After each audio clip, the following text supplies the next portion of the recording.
A young widow was found tied to a fence at dawn, her skin already pale with frost, her lips frozen still, and one leg carved from wood. If she was still alive, it could only be called a miracle. But then, there was a cowboy. A man who hadn't spoken to anyone since the day he buried his wife. He heard a scream echo through the morning fog, faint, desperate, and for reasons even he couldn't explain. He walked toward it. What he discovered that morning was a secret so dark, it nearly burned the whole town to ashes. Stay with me for just 1 minute, and I'll tell you what really happened. And maybe by the end, you'll understand why some souls still choose kindness, even when the world gives them every reason to hate. Tell me how this story makes you feel, and if you still believe there's light left somewhere in this world. Join us by subscribing to Healing Stories of Hope. May your day be peaceful, your heart brave, and your spirit kind. The dawn over Larkspur Valley arrived the way an old man breathes, slow, reluctant, heavy with memory. Frost lay thick on the prairie grass, its blades turned silver beneath a thin mist that drifted low and endless. The horizon burned faintly gold, though the sun itself seemed unsure if it wanted to rise at all. A wind moved through the cedars, rattling their brittle needles like prayer beads, and somewhere within that vast silence, the faint clatter of horses from the night before still haunted the ground, long after they had gone. Jace Rowland stepped out from his barn, one boot sinking slightly into the frozen mud, his breath clouded before him. A man of 50, perhaps more, weathered and angular, he carried the quiet of too many years alone. His flannel shirt hung loose against his lean frame, sleeves rolled, collar open, revealing the hollow of a throat that had spoken to no one in months. His face was marked by the sun, by grief, and by the sort of solitude that dulls even the ache of memory. In his right hand, he held the bridle of a chestnut mare, in his left, the morning stillness, until the scream came. It started as a tremor, distant and thin, slicing the air clean through the frost. It did not sound human at first, but something between plea and terror, as if the land itself had torn open. Jace froze mid-step. The mare's ears flicked forward, tail stiffening. Then came the sound again, closer, choked, raw. A woman's cry. His chest tightened with a sudden, unfamiliar rush, the kind that turns instinct into duty before reason can interfere. He dropped the bridle, the mare snorted, and without a word, Jace reached for the Winchester rifle hanging by the barn door. He moved toward the fence line, boots crunching through the frost. The world seemed to narrow with every step, the air sharper, the sound clearer. His heart, long accustomed to its quiet rhythm, thudded with the uneasy cadence of something alive again. As the mist thinned near the outer pasture, the shape appeared. A woman slumped against the fence rails, her head bowed, dark hair matted against her cheek with frost. The coarse rope bit deep into her wrists, and her ankles twisted awkwardly beneath her dress. The hem of her skirt had frozen to the ground, stiff and gray with dirt. She was young, perhaps 30, but time and cruelty had made a stranger of her own reflection. Her skin was the pale blue of cold marble. One boot was missing, and her right leg ended in a wooden prosthetic, worn smooth, its strap cutting into raw skin. A torn shawl clung to her shoulders, fluttering faintly with each breath that fought to stay. Jace stood still, breath held, eyes scanning for the tracks that might have left her there. There were wagon marks, faint and chaotic, leading toward the creek. No horses now. No sound but the wind moving through the wire. He lowered the rifle and approached slowly, the way he once approached a frightened mare, hands visible, voice low, careful not to startle what could still be saved. "You're all right," he whispered, though she was anything but. When he reached her, her eyes flickered open, gray-green, wild with fever and defiance. She flinched as though the very air were a threat. The rope was frozen hard. His knife shook slightly as he cut through it. He had not touched another soul in years, and now every motion felt sacred and intrusive all at once. When her wrists were free, she tried to push away, but her strength was gone. He caught her by instinct, supporting her just enough to keep her upright. The smell of whiskey, blood, and cold earth lingered on her. He said nothing, just worked the knots around her ankles, each fiber groaning against the blade. The moment the last cord gave way, her knees buckled, and she sagged into him, unconscious. Jace hesitated. The weight in his arms was frail, yet heavy with a history he didn't know. Her hair brushed his collar. It smelled of smoke and rain. Without thought, he lifted her, light as a child, body trembling with the last remnants of cold, and began the slow walk back toward the cabin. The path wound past the corral, through sagebrush brittle as bone. Above them, a hawk circled once, crying out like a witness that didn't belong.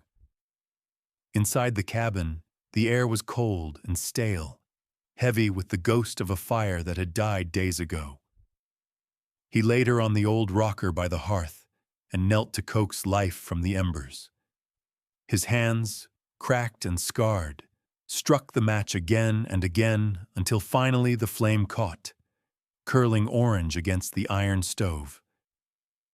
He fed it wood and patience, the way his late wife had once done, before sickness took her in a winter not unlike this. As the fire grew, light found the corners of the room, the dented tin kettle on the shelf, the flannel blanket folded over a chair, a small wooden cross on the table worn thin from being held too long. He picked it up, thumb brushing across the carved initials at its base, E.R., and for a long moment, he didn't move. Then, gently, he set the cross beside the stranger and turned to fetch water. The woman stirred as he came back, her lips parted, voice brittle and foreign. "Anna," she whispered, just the name, barely shaped by breath. Jace froze, the name hanging in the air like something fragile. Her eyes fluttered open again, their color softening in the firelight. For a second, she looked not at him, but through him, as though searching for someone who used to care. He draped his coat around her shoulders, the rough wool swallowing her small frame. Her fingers twitched, reaching instinctively for warmth. He poured water into a tin cup and held it to her lips. She drank only once, then let her head fall back. Her breathing steadied, but her body shook as though trying to forget. Outside, the snow had begun again, slow and deliberate, each flake thick enough to be seen against the window pane. Jace sat across from her, his elbows resting on his knees, watching the rise and fall of her chest. The firelight painted her face in shades of amber and sorrow. She looked too tired to fear, too broken to fight. He wanted to speak, to ask what brought her here, but silence had always been his safest companion. Instead, he reached for the cross again and placed it on the table near her hand. For him, it had always meant loss. Tonight, it looked more like mercy. The air between them filled with the crackle of wood and the faint hiss of wind creeping under the door. When her eyes opened once more, she turned toward him slowly. The movement was weak, almost ghostly, but her gaze was steady. Her lips moved, voice hoarse, trembling between defeat and disbelief. You should have left me there, she said. Jace didn't answer at first. His throat tightened, a knot of dust and years. He leaned back, let the firelight catch the lines on his face, and finally spoke in that quiet, even tone that came from somewhere older than grief itself. I don't leave what still breathes. The words hung in the cabin like prayer. Outside, the wind shifted, brushing against the frosted glass. A shadow moved beyond the window, quick, uncertain, but there. Jace turned his head sharply, eyes narrowing. The mare whinnied from the barn, and for the first time that morning, the cowboy who had thought his world long buried felt the prickle of danger in the air, like a past refusing to stay gone. The snow did not stop. It only softened, settling into the shape of quiet days. Steam rose from the kettle in slow, gentle ribbons, curling toward the ceiling beams like sighs from an old dream. Inside the cabin, time no longer felt like hours. It moved with the rhythm of wood crackling in the fire and the faint sound of a broom sweeping dust across the floor. Anna sat near the window wrapped in Jace's coat, her face half lit by morning, half lost in thought. She didn't speak much, but her silence wasn't empty. It was full of unspoken ache. The wound at her leg had reopened, the leather strap cutting cruelly into the skin beneath her prosthetic. Jace noticed it when she tried to shift her weight, and without a word, he set down the kettle, fetched warm water, and knelt beside her. His hands were large, scarred, clumsy at first, yet there was a tenderness beneath the roughness, something careful, deliberate. He removed the strap, cleaned the cut with water and patience, then wrapped the bandage with the same precision a craftsman gives to his last piece of wood. He did not look at her face. He did not need to. Anna watched him, unsure whether his quiet was mercy or grief. His eyes stayed low, his breath steady, as though tending her wound were a way to keep from remembering his own. When he finished, he rose without a sound, set the basin by the door, and returned to the fire. The smell of pine resin hung in the air. The only noise left was the wind pressing softly against the cabin walls, testing them for weakness. In the evenings, Jace worked with his knife. Each stroke of the blade against the pine block sang faintly under the hum of the fire. Anna could hear it even when her eyes were closed. The rhythm of carving, the gentle scrape that spoke of habit more than purpose. Hours later, she saw what it was. A small wooden figure, its form uneven but tender, with one leg shorter than the other. He didn't explain. She didn't ask. She knew it wasn't pity. It was something like remembrance. At night, she dreamed of fences and rope, of voices that spat her name like it was something to bury. She woke sometimes to find the kettle still warm and Jace sitting by the window, carving or simply watching the snow. He seemed to belong to the silence the way trees belong to winter, rooted still, waiting for something that might never bloom again. On the fifth morning, she tried to stand. Her fingers gripped the table's edge, her body trembling as though the earth itself resisted her return. The wooden leg creaked against the floorboards, the sound sharp, startling both of them.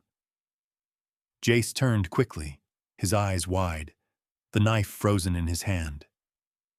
Anna met his gaze, jaw set, the faintest spark of stubborn pride rising through her exhaustion. "I can stand," she said. The words quivered, but they did not break. He nodded once, slow, as if afraid to breathe too loud and scare the moment away. From that day, small things began to shift. She poured water into the kettle herself. She folded the blanket near the fire instead of leaving it draped where she slept. Jace said nothing, but she caught him glancing over sometimes, a flicker of relief mixed with something harder to name. Hope, maybe, though it looked too weathered to be sure. Outside, beyond the fence line, the whispers had already started. The town of Larkspur was a place where silence traveled faster than news. A widow with a wooden leg living under a cowboy's roof. It was enough to keep the church pews full of murmurs. They said he was lonely, that she was trouble, that some women never stopped testing the mercy of men.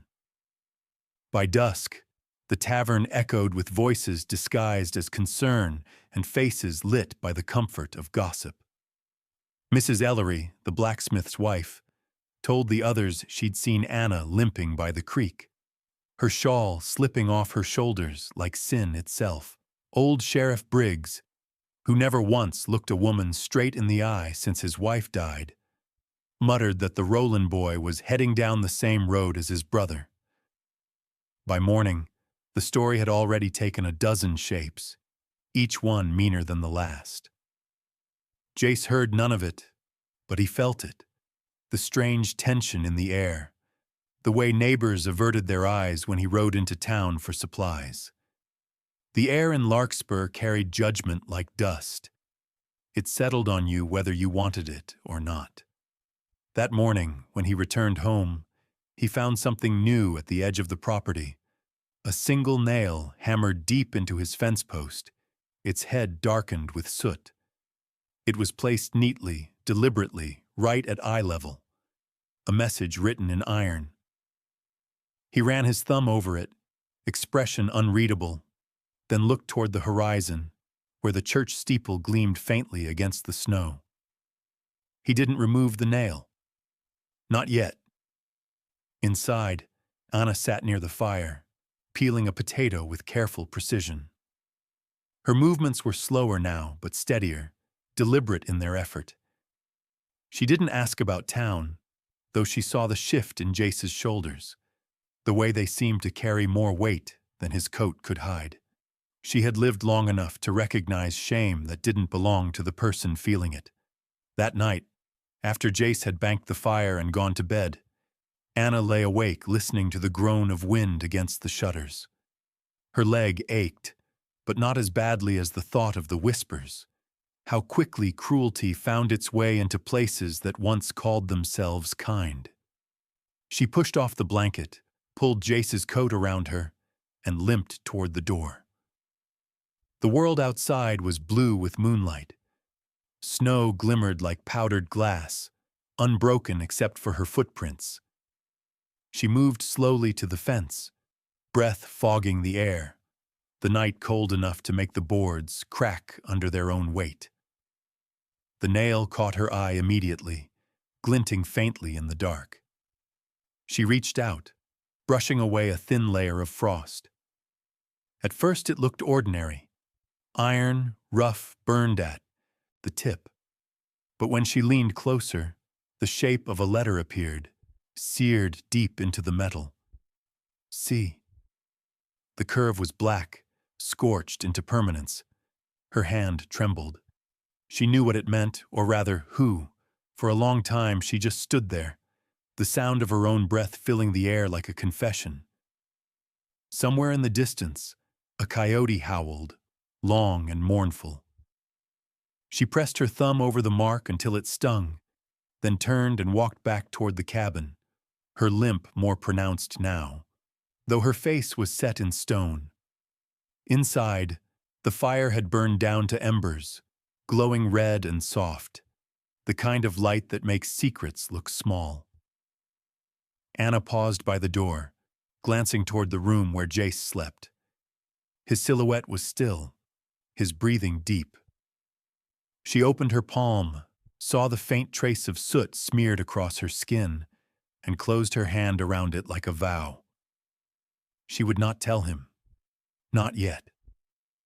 The burned letter C remains hidden, but its presence hums beneath the calm like thunder waiting for the sky. The thaw began early that year. The snow melted not with grace, but with impatience, turning the land into rivers of brown that swallowed whatever dared to leave a mark. The cabin sat at the edge of this slow ruin, its roof dripping in a steady rhythm that felt almost like time returning to life. The silence of winter gave way to the whisper of mud, the crack of thawing wood, and the faint hum of something restless beneath the earth. Anna walked farther each day. Her steps were uneven, her limp leaving scattered impressions on the soft ground that quickly blurred back into nothing. Yet with each outing, her chest felt lighter, as if the air had loosened around her, no longer holding her captive. The fields near Larkspur stretched out like old wounds, wide, quiet, refusing to forget. It was near the edge of one such field, by the old oak that had once been split by lightning, that she saw him. The figure leaned against the tree with the kind of weariness only guilt can teach. A man, mid-40s, hair matted with dust and whiskey, coat torn at the shoulder, boots soaked through. His name arrived in her throat before her mind could form it. Caleb Morse, her stepfather. The man who had tied her to the fence and left her for the frost. He was holding a bottle, half empty, his hands trembling just enough to show what the liquor couldn't drown. His eyes, gray and bloodshot, widened when they met hers. Recognition first, then something smaller, shame, or perhaps the ghost of it. He straightened, wiped his mouth with the back of his hand, and tried to smile. "Anna," he said, voice hoarse as gravel. "I didn't mean for it to go that way." She didn't answer. The wind carried her silence between them like a blade. He took a step forward, unsteady, his boot sinking deep into the mud. "I was set up," he continued, desperation sharpening every word. "You have to believe me. I only did what I was told." The words hung in the air, heavy with the stink of cowardice. She could see the lines around his mouth, the twitch in his jaw. Lies, or maybe truths, spoken too late to matter. "You tied me there," she said finally, the sound of her voice low, almost calm. "No one told you to do that." Caleb's shoulders slumped. "They said you were stealing," he muttered. "Said it'd teach you a lesson." His laugh cracked like wood splitting in the fire. "Hell, I thought you were dead when I came back." Anna stared at him, and for a fleeting second, she saw the man he had once been. A worker under Jace. Sober, reliable, laughing under the summer sun. But that was long ago, before drink and fear carved their initials into him. She turned away. The smell of him, smoke, whiskey, regret, made her stomach twist. "Don't go to the sheriff," he called after her. "Please, Anna. They'll hang me if you do." His words chased her, growing softer with distance. "You think I'm the worst of it. But I ain't. You don't know who you're dealing with." She stopped for only a moment, her back to him. "No," she said quietly, "but I know who I'm not forgiving." Then she limped away, her breath trembling in the thawing air. That night, the world seemed too still. The kettle hissed on the fire, and Jace sat at the table carving again, the blade whispering through the pine. Anna said nothing of what had happened by the oak. She removed her shawl to hang it by the door, and in that movement, the fabric slipped from her shoulder. The bruise beneath her skin bloomed dark against the firelight, purple and raw, shaped like fingers that had no right to be there. Jace saw it. He didn't ask. His eyes lingered only a moment before he looked away, jaw tight, the muscle flickering beneath the skin like a ticking clock. He rose slowly, set the carving down, and walked to the corner where his tools lay. The cabin filled with the sound of the knife sliding from its sheath. Outside, the night smelled of iron and thawed earth. Jace sat on the porch, the whetstone in one hand, the blade in the other. The sound of steel against stone was steady, long, patient, deliberate. Each stroke measured like a heartbeat. The rhythm was calm, but the air around him was not. From inside, Anna could hear it, the scraping, the quiet vow it carried. She stood by the window, watching the flicker of his shadow through the lamplight. His face was unreadable, the kind of stillness that hides the storm behind it. For the first time since she had met him, she realized he could be dangerous, not because he wanted to be, but because he knew how to be. The fire burned low. The world outside exhaled mist. Somewhere beyond the fence, the trees whispered secrets to the wind. Anna closed the shutters, turned away, and tried to sleep. But her dreams were restless, full of hoofbeats, rough laughter, and the sound of ropes tightening. When the first light of dawn broke, the thaw had deepened. Water pooled along the edge of the porch, glinting faintly under the pale sky. Jace stepped outside to check the traps, the air still cold enough to bite. His boots sank into the mud with a slow, sucking sound. And then he saw them. Tracks. They led from the far road, looping around the property like a warning drawn in circles. Not just a man's footprints this time, but hooves. 3 horses by the look of them, heavy and restless. The prints pressed deep into the wet earth, surrounding the fence where the burned letter C still marked the wood. Jace crouched low, fingertips brushing the impression of a horseshoe. His brow furrowed. The ground still held their heat. Whoever had been there came in the night, and stayed just long enough to make their message clear. He straightened slowly, eyes narrowing toward the horizon. The sun was rising behind a thin veil of mist, its light pale and merciless. He turned his gaze toward the cabin, where Anna stood at the door, her face pale, her wooden leg catching the first shimmer of dawn. She didn't ask what he saw. She already knew. The tracks of 3 horses circle the cabin like a noose tightening, the earth itself holding its breath. The rain came without mercy that evening, rolling across the plains in sheets that hissed against the tin roof like whispers turned to warnings. The sky above Larkspur cracked open, spilling its weight on the earth, washing away the fragile peace that had held since dawn. Jace stood by the window, one hand resting on the rifle propped against the sill, his reflection blurred in the glass by the rhythm of falling water. The wind pressed against the cabin walls, bending them with every gust, as if the world itself were leaning in to listen. Then came the voices, muffled at first, shouts tangled in thunder, but growing sharper, clearer, rising from the yard like echoes from a bad dream.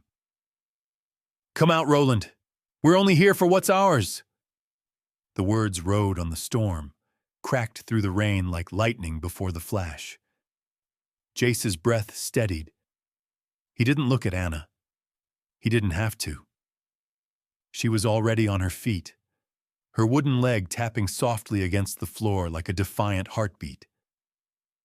He stepped outside without a coat at first, then caught it on the way out, slinging it over his shoulders. The downpour swallowed him whole. His boots sank into the soaked ground as thunder rolled low across the horizon.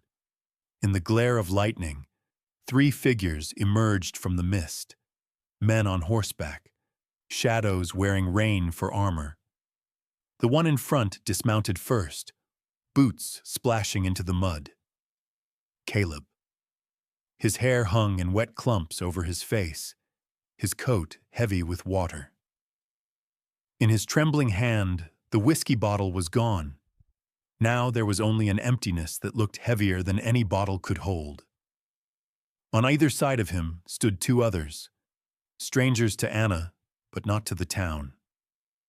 The first, a short man with a crooked jaw and a scar down his cheek, wore a sheriff's deputy's coat without the badge. The second was taller, thick-shouldered, his black hat pulled low to hide a smirk. Both carried guns slung at their sides, the kind of men who smiled only when paid. Caleb's voice broke through the rain.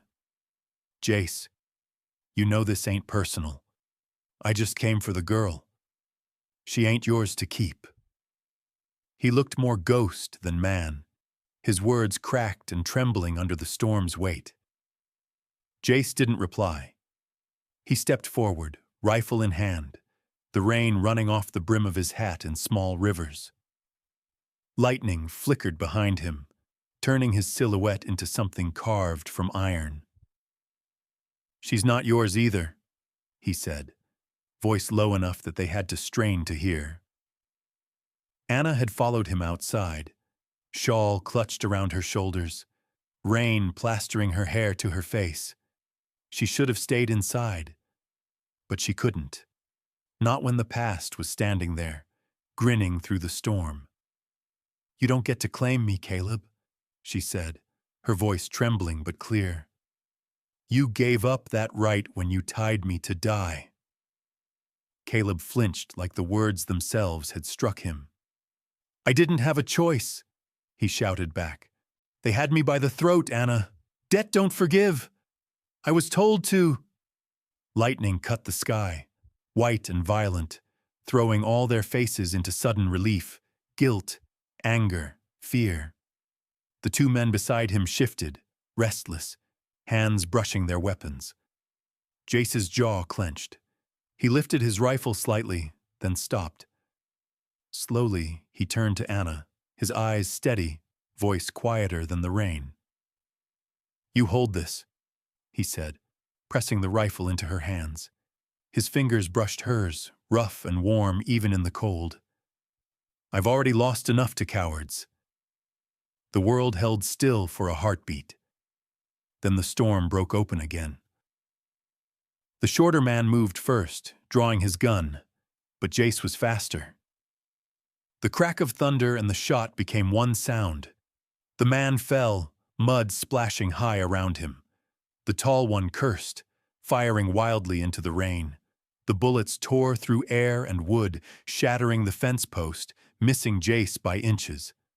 Anna's hands shook, gripping the rifle tight, breath catching in her throat. Caleb stumbled backward, shouting over the chaos. "Stop! Stop it, damn it!" But his words drowned in the storm. The second man's gun misfired. A flash, a scream, and then silence. He turned and fled into the dark, his horse rearing as lightning struck close. The scent of gunpowder and rain filled the yard, thick and metallic. Jace stood still, chest heaving, eyes fixed on Caleb. The older man dropped to his knees, hands raised, soaked and shaking. "You think I wanted this?" he yelled. "You think I had a choice? They said she was payment. Said I could clear my debts if I gave her up. I didn't know they meant to kill her."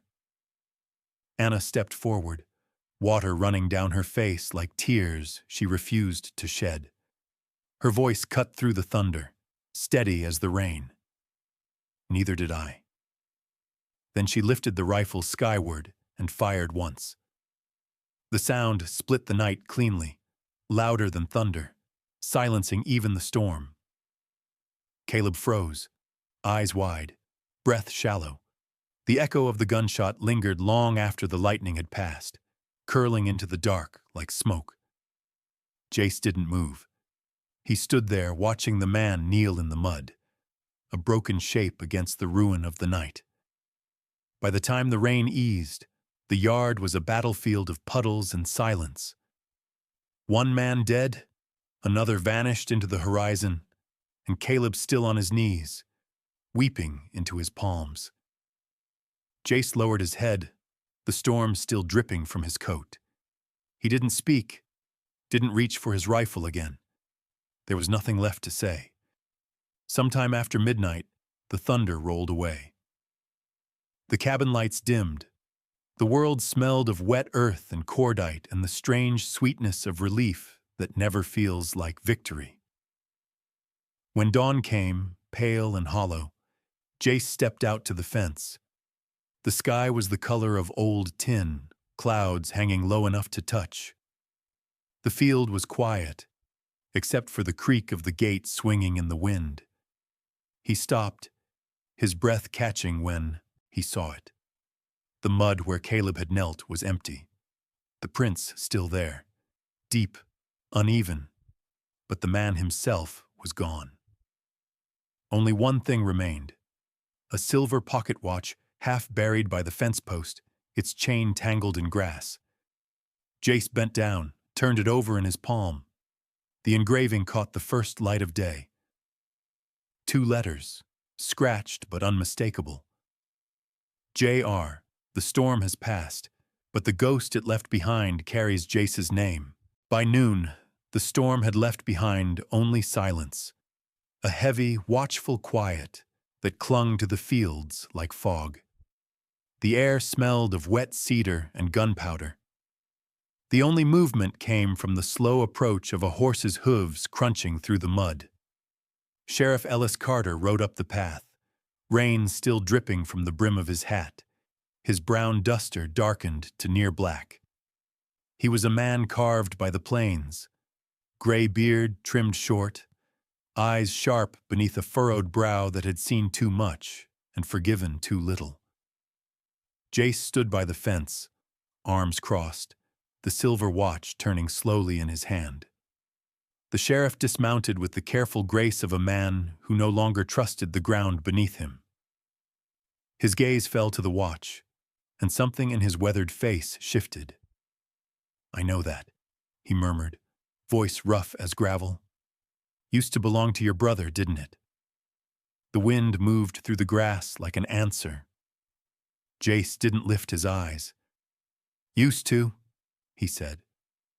His voice carried no surprise, only a kind of tired certainty that had been waiting for this moment far too long. Sheriff Carter turned the watch over, thumb brushing the faint engraving.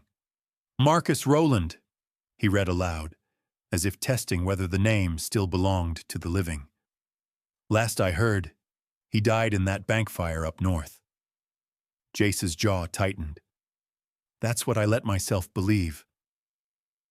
Inside the cabin, Anna watched through the window. The bruise on her shoulder had darkened overnight, the edges now the color of violets pressed between pages. She saw the 2 men standing there, one shaped by duty, the other by regret, and felt the quiet tremble of something long buried beginning to stir. By evening, the rain had returned in thin, cold threads, whispering against the roof as Jace spoke. The sheriff sat near the fire, steam rising from his coat. The cabin smelled faintly of ash and tea. "Caleb worked for a man named Marcus," Carter said, laying the facts out like cards. "Bought debts, bought people, operated out near the ridge, never used his last name." Jace's hand stilled. "Rowland." The sheriff nodded slowly. "Your kin.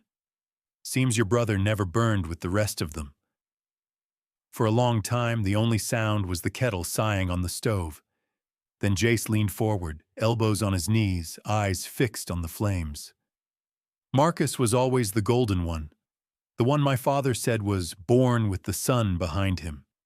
When the bank went up, I thought maybe it had finally burned that sun out, but it seems it just changed what kind of light he gave off." Anna's voice broke the silence, soft but clear. "You think he sent Caleb?" Jace nodded once, slow. "He owned Caleb, owned most of this town, if you dig deep enough." His hand brushed the edge of the watch still lying on the table. "He burned everything that made us decent. You were just the next name on his list." Anna trembled, her hand tightening around the edge of her shawl. The firelight caught the sheen in her eyes, though no tears fell. She reached for him across the table, small, hesitant, until her fingers found his. "Then let's end what he started." Outside, the wind shifted, carrying with it the scent of dust and horses. The sheriff rose, fastening his coat. "You'll want to be ready," he said quietly. "Men like Marcus don't send letters. They send warnings." By nightfall, Jace sat alone beneath the old oak, the same one that had watched over their sins and storms alike. The air was heavy with the promise of violence, that strange stillness before the world decides who it will let live. Anna stood at the doorway, her silhouette framed by the dim glow of lamplight. She didn't call out. She knew this was a reckoning he had been walking toward his whole life. When Marcus Rowland arrived, it wasn't as a ghost, but as something worse. A man too alive to deserve the mercy of memory. He rode a black horse slick with rain, his coat fine, his boots polished. Around his neck hung a gold chain that caught what little light the dying sun offered. His face, older than Jace remembered but cruel in the same ways, wore a smile that didn't reach his eyes. "Little brother," Marcus said, dismounting with a swagger that mocked the mud beneath him. "Didn't expect a welcome, but this—" He gestured to the cabin, the empty yard, the storm-broken fence. "This is downright poetic." Jace rose slowly, the years between them folding into the space of a breath. "You should have stayed dead." Marcus chuckled, shaking the rain from his hair. "Oh, I did. The day Father died, and you walked away with his name." His voice dropped, colder. "You were always too righteous for this world, Jace. I just learned how to survive in it." Lightning flashed again, throwing both men into stark relief. Mirror images. Same jawline. Same storm in the eyes. But one carried the weight of guilt while the other fed on it. No more words followed. The wind rose, and with it the sound of distant thunder, or perhaps the sound of something inevitable drawing near. Marcus's hand went to his holster, smooth as habit. Jace's followed. Time stretched thin between them, like glass about to shatter. The world seemed to hold its breath, waiting to see which brother would draw first. A single gunshot tore through the rain. The sound echoed off the valley walls, scattering the crows from the trees. Smoke curled in the damp air. Marcus staggered once, his hand pressing to his chest, a dark bloom spreading across the fine fabric of his coat. His eyes met Jace's. Shock, then something almost like relief, before he crumpled to the ground beneath the old oak.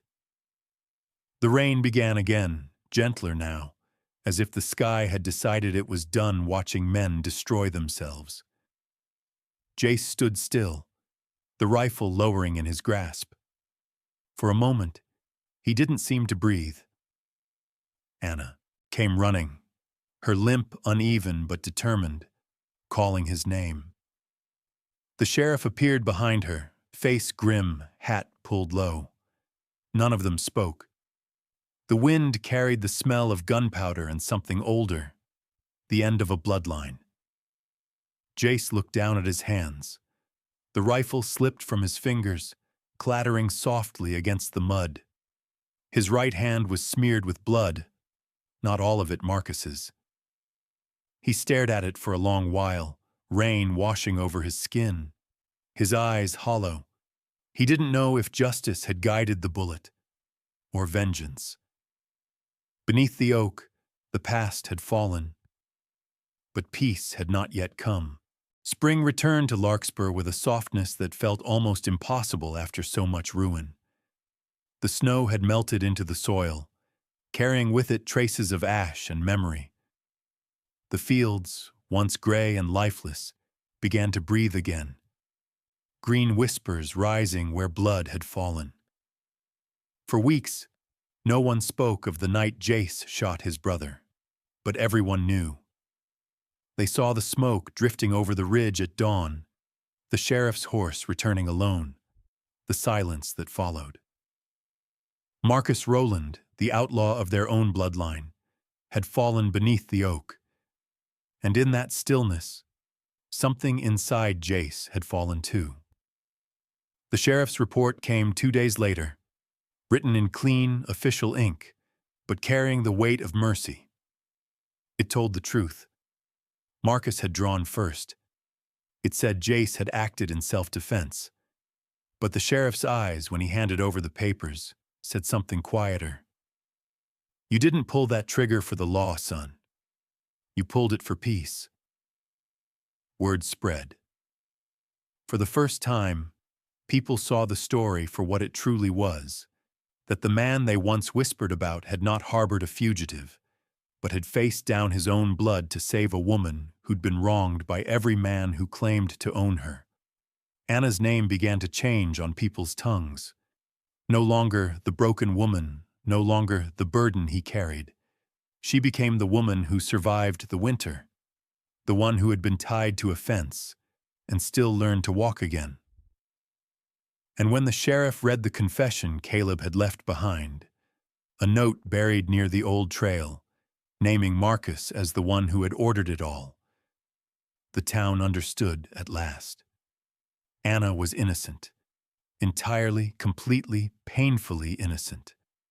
One morning, Anna stepped outside as the fog lifted from the fields. Her hair, longer now, caught the light like threads of copper. She knelt near the porch, her wooden leg pressing softly into the wet soil, and began planting marigolds, the flowers of grief and grace. Each seed she pressed into the earth was a quiet act of defiance, a way of saying, this land will remember color again. And they came. The people of Larkspur, one by one. Not to gawk, not to pity, to offer something small and real. The baker's wife brought warm bread wrapped in linen. Old Mr. Hollis from the feed store carried a sack of cornmeal and left it by the steps. Even the preacher, who had once refused to speak her name from the pulpit, laid down a packet of seeds and bowed his head. Inside the cabin, Jace worked alone. His hands, scarred, calloused, and unsteady, shaped a new chair from cedar. The scent of it filled the room, clean and bright. He carved slowly, every movement deliberate, like penance.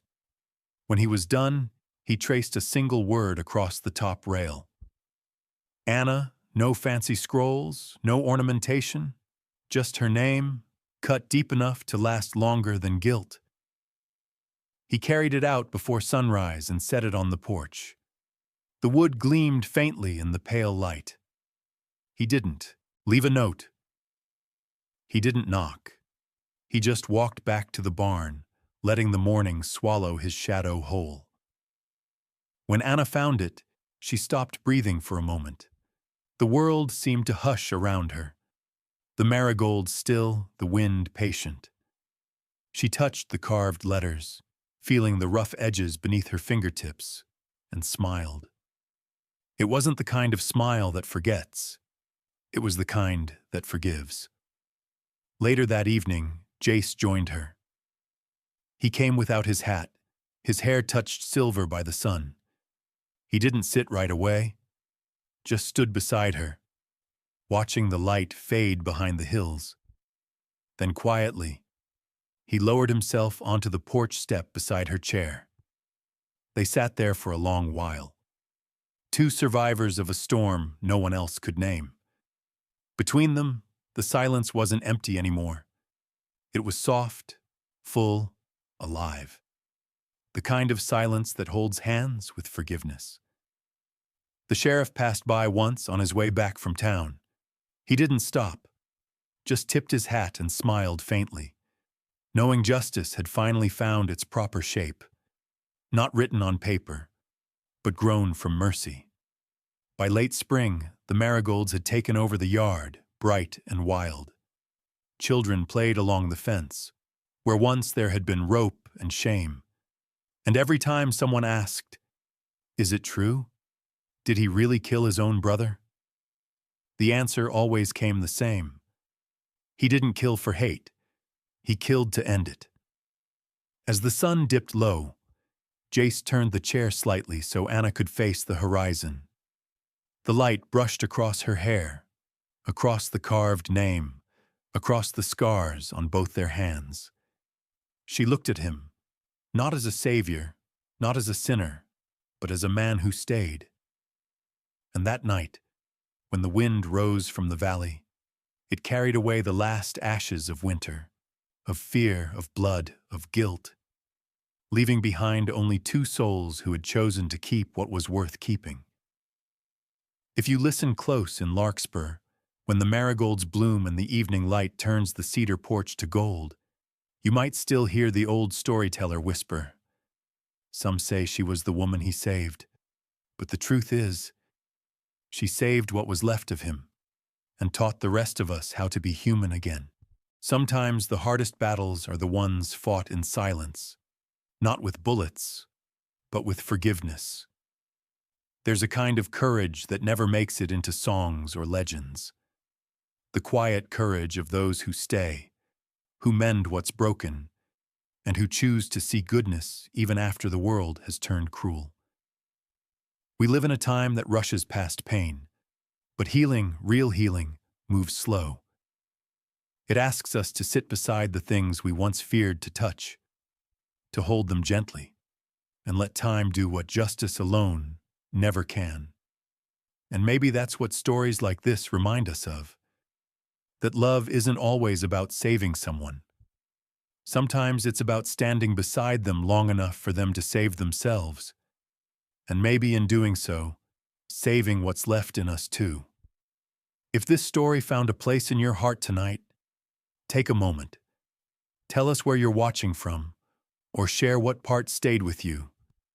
And if you believe there's still light in this world worth holding on to, don't forget to subscribe, so you'll be here when the next story finds its way home.